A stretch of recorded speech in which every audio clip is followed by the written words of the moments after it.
ಕೇಂದ್ರದ ಮಾಜಿ ರಕ್ಷಣಾ ಸಚಿವ ಗೋವಾ ಮಾಜಿ ಮುಖ್ಯಮಂತ್ರಿ ಪ್ರಸಕ್ತ ಮುಖ್ಯಮಂತ್ರಿಯಾಗಿದ್ದಂತಹ ಮನೋಹರ್ ಪರಿಕರ್ ತೀವ್ರ ಅನಾರೋಗ್ಯದ ಹಿನ್ನೆಲೆಯಲ್ಲಿ ನಿನ್ನೆ ಮೃತಪಟ್ಟಿದ್ದಾರೆ. ಇಂದು ಬೆಳಗ್ಗೆ 9:30 ರಿಂದ 10:30 ಪರಿಕರ್ ಅಂತಿಮ ದರ್ಶನಕ್ಕೆ ತಯಾರಿ ಮಾಡಿಕೊಳ್ಳಲಾಗಿದ್ದು ಗೋವಾ ಬಿಜೆಪಿ ಕಚೇರಿಯಲ್ಲಿ ಅಂತಿಮ ದರ್ಶನಕ್ಕೆ ಎಲ್ಲ ರೀತಿ ವ್ಯವಸ್ಥೆಯನ್ನ ಮಾಡಿಕೊಳ್ಳಲಾಗಿದೆ. ಬೆಳಗ್ಗೆ 10:30ಕ್ಕೆ ಕಲಾ ಅಕಾಡೆಮಿಗೆ ಪಾರ್ಥಿವ ಶರೀರವನ್ನು ಶಿಫ್ಟ್ ಮಾಡಲಾಗುತ್ತೆ. ಪಣಜಿ ಕಲಾ ಅಕಾಡೆಮಿಯಲ್ಲಿ ಸಾರ್ವಜನಿಕ ದರ್ಶನಕ್ಕೆ ವ್ಯವಸ್ಥೆ ಮಾಡಲಾಗಿದ್ದು ಸಂಜೆ 4 ಗಂಟೆವರೆಗೂ ಕೂಡ ಅವಕಾಶ ಇರುತ್ತೆ. ಸಂಜೆ 4ರ ನಂತರ ಮನೋಹರ್ ಪರಿಕರ್ ಪಾರ್ಥಿವ ಶರೀರದ ಮೆರವಣಿಗೆ ಮಾಡಲಾಗುತ್ತೆ. ಬಳಿಕ ಎಸ್ಎಜಿ ಗ್ರೌಂಡ್ನಲ್ಲಿ ಸಿಎಂ ಪರಿಕರ್ ಅಂತ್ಯಕ್ರಿಯೆ ನಡೆಸಲಾಗುತ್ತೆ.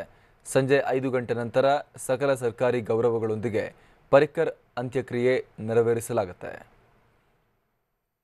ಮನೋಹರ್ ಪರಿಕರ್ ಅವರ ಡೀಟೇಲ್ಸ್ ನೋಡೋದಾದರೆ, ಅವರ ಹಿನ್ನೆಲೆ, ಅವರು ಬೆಳೆದು ಬಂದ ರೀತಿ, ಅವರ ಬಯೋಡೇಟಾ ನೋಡೋದಾದರೆ, ಮನೋಹರ್ ಪರಿಕರ್ ಪೂರ್ಣ ಹೆಸರು ಮನೋಹರ್ ಗೋಪಾಲಕೃಷ್ಣ ಪ್ರಭು ಪರಿಕರ್.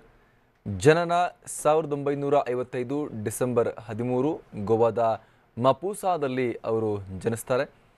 ಲೋಯೋಲಾ ಹೈಸ್ಕೂಲ್ ಮರ್ಗೋವಾದಲ್ಲಿ ಪ್ರೌಢಶಿಕ್ಷಣವನ್ನು ಪಡೆದು IIT ಬಾಂಬೆನಲ್ಲಿ ಮೆಟಲಾರ್ಜಿಕಲ್ ಎಂಜಿನಿಯರಿಂಗ್ ಪದವಿಯನ್ನು ಕೂಡ ಪಡಿತಾರೆ. IIT ಗ್ರಾಜ್ಯುಯೇಟ್ ಪರಿಕರ್ ಅವರು. ಅವರ ರಾಜಕೀಯ ಹಾದಿಯನ್ನು ನೋಡೋದಾದರೆ, ಶಾಲಾ ದಿನಗಳಲ್ಲೇ RSS ಅನ್ನು ಸೇರಿದ್ರು ಪರಿಕರ್. RSS ಪರಿಕರ್ ರಾಜಕೀಯ ಹಾದಿಯ ಮೊದಲ ಮೆಟ್ಟಿಲು. 26ನೇ ವಯಸ್ಸಿನಲ್ಲಿ ಮಪೂಸಾದಲ್ಲಿ ಸಂಘ ಚಾಲಕನ ಹುದ್ದೆಯನ್ನು ನಿಭಾಯಿಸ್ತಾರೆ. ಬಳಿಕ ಭಾರತೀಯ ಜನತಾ ಪಕ್ಷವನ್ನು ಸೇರ್ಪಡೆಯಾಗ್ತಾರೆ. 1994ರಲ್ಲಿ ಮೊದಲ ಬಾರಿಗೆ ಶಾಸಕರಾಗಿ ಆಯ್ಕೆಯಾದಂತಹ ಪರಿಕರ್ ಅವರು ನಂತರ ಗೋವಾದ ಮುಖ್ಯಮಂತ್ರಿಯಾಗಿ ಹಲವು ಸಲ ಹಾಗೆ ಕೇಂದ್ರ ಸಚಿವರಾಗಿ ಸೇವೆಯನ್ನು ಈ ದೇಶಕ್ಕೆ ಸಲ್ಲಿಸಿದ್ದಾರೆ.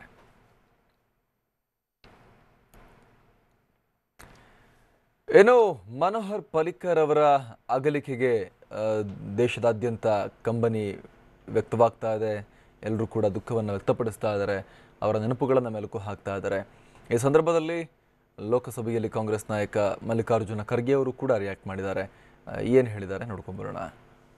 As a person, we like him, and he worked as a defense minister and as a chief minister of Goa, and whatever position is given, he tried to justify the position.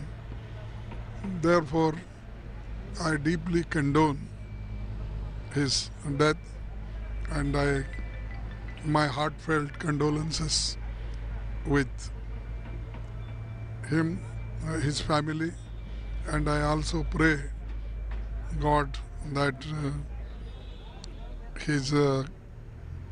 the family which has suffered this setback